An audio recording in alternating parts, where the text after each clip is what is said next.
Introducing Cricut's Puff Iron-on. Now you can add a raised, dimensional effect to your projects. Puff Iron-on is perfect for t-shirts, sweatshirts, and more. Let's get started. Open Cricut Design Space and customize a design for your blank. Once your design is ready, click Make and mirror your design.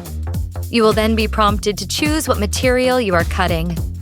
For this project, you will click Browse Materials and select Puff Iron-on as your material. Unlike most of our materials, Puff Iron-on's liner has a matte finish, so you will want to place the material, liner side down, on the top left corner of a Cricut machine mat. Now you will be prompted to load the mat into your Cricut machine. Once it is loaded, press Go, and your Cricut will begin cutting out your design. When the cut is complete, unload the mat and carefully remove your design.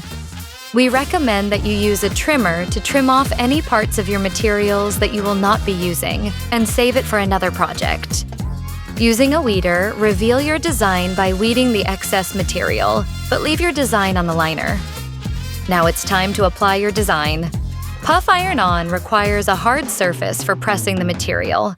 Lay your hard surface inside of your blank, ensuring your pressing area is centered on the mat. Next, check the Cricut Heat Guide or app for precise time and temperature settings. Before placing your design, preheat your blank for the recommended time and temperature. When placing the design on your blank, place it liner side up. Then apply the heat and pressure for the time recommended by the heat guide. We recommend using a constant, firm amount of pressure throughout this process. After you finish applying heat and pressure, place the heat press back on its base and remove the liner while it's still warm. And there you have it. With Cricut Puff Iron-on, add bold texture and lasting impact to every project.